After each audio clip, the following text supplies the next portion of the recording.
Bombs were sent Wednesday to Barack Obama, top Democrats and CNN, and hate figures for Donald Trump supporters, while the U.S. president tempered calls for unity by attacking the media for its endless hostility. Democrat and Trump foe Hillary Clinton was one of those targeted as political opponents accused the Republican president of sowing violence just days before a bitterly divided America votes 6 November in elections. CNN is known for its robust coverage of the Trump administration and has constantly provoked the ire of the president who succeeded Obama and defeated Clinton in 2016. As everyone is aware, there have been a number of packages that have been received. Last night, there was the Secret Service detected a package at the residence of President Clinton and Hillary Rodham Clinton. They notified the state police and the NYPD. The spree of bomb alerts began Monday with a device at the New York home of billionaire liberal donor George Soros. FBI agent Brian Parman said so far the devices have been what appeared to be pipe bombs.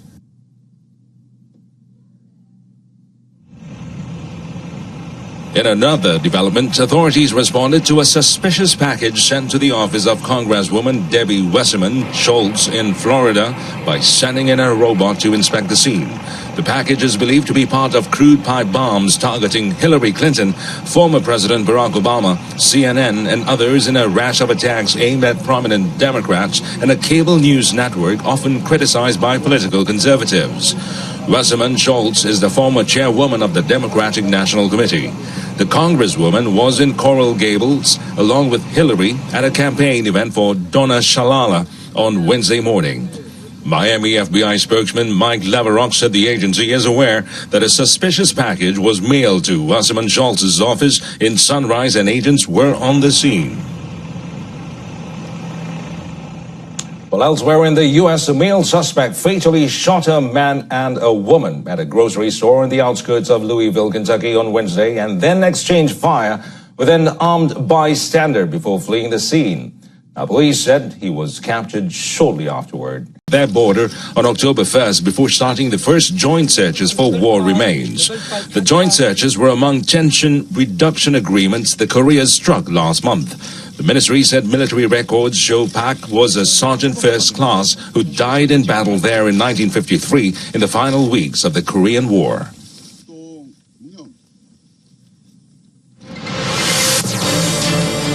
Coming up in sports, Kashima Antlers reach first ever AFC Champions League final.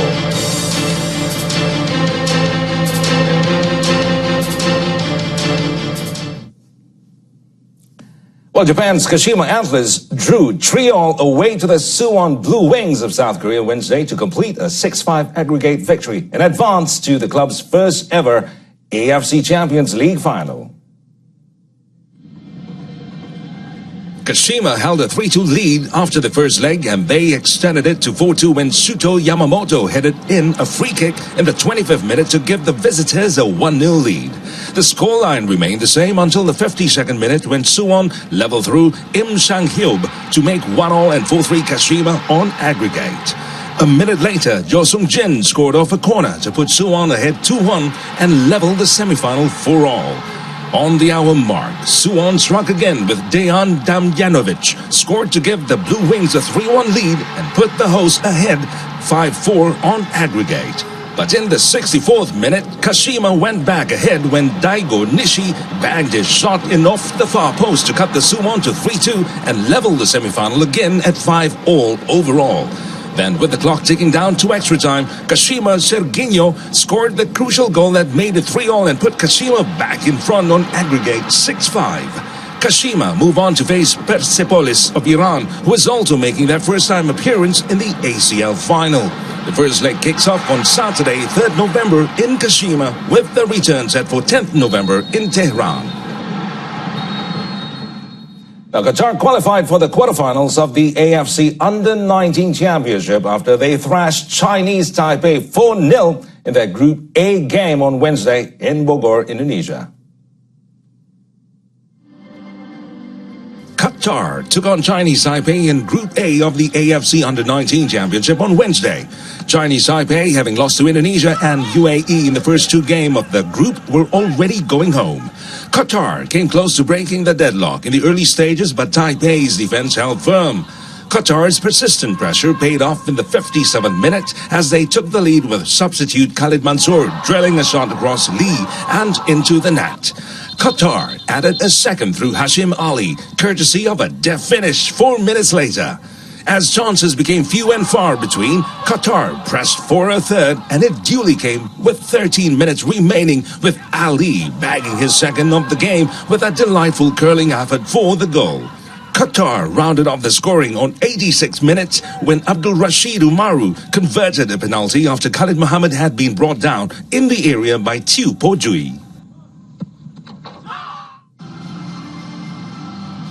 Elsewhere, host nation Indonesia were down to 10 men qualified for the quarterfinals in the AFC Under-19 Championship after beating United Arab Emirates 1-0 in the Group A match on Wednesday in Jakarta. Indonesia started in a spirited fashion and kept putting pressure on the visitors. The decisive goal was the result of sheer opportunism, with Witan Sulaiman robbing Emirati defender Yusuf Ali off the ball 40 yards from goal before outpacing the defense and slamming the ball home from just inside the penalty area. Rivlado Vere was introduced at the break, but local hopes suffered a major blow in the 53rd minute when Nur Hidayat Haji Haris was sent off for a second bookable offence after bringing down Omar Ahmed Saleh. In a chaotic finale, and despite 7 minutes of additional time, Indonesia held on to secure not only a famous victory, but also an improbable trip to the last 8. Dario Benedetto's second-half brace led Boca Juniors to a 2-0 win in their first leg match against Palmeiras in the semifinals of the Copa Libertadores on Wednesday. Palmeiras goalkeeper Weverton made a diving save on a free kick by Lucas Olaza in the 82nd minute, crashing into the post and pushing the ball out for a corner kick. On the ensuing corner, Dario Benedetto would head in the crucial first goal for Boca Juniors in front of their home fans at the famous Bombonera.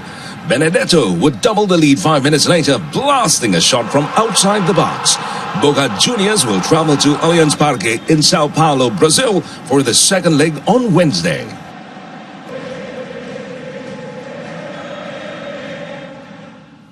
And now tennis. The number 5 seed Sloane Stephens held off a determined Kiki Bertens in a late-night thriller at the WTA Finals in Singapore, ensuring that the red group will remain wide open until the last day of round-robin play.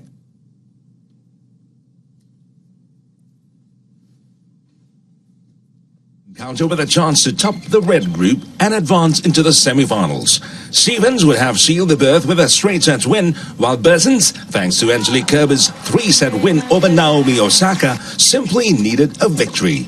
Stephens ensured that neither of those scenarios came to pass, dropping a set en route to recording her 7-6, 2-6, 6-3 victory, clocking in at nearly 1 a.m. in Singapore. Up next, Stephens takes on top seed Angelique Kerber on Friday, the last day of red group play. She needs to win in 2 or 3 sets to ensure her passage into the semifinals.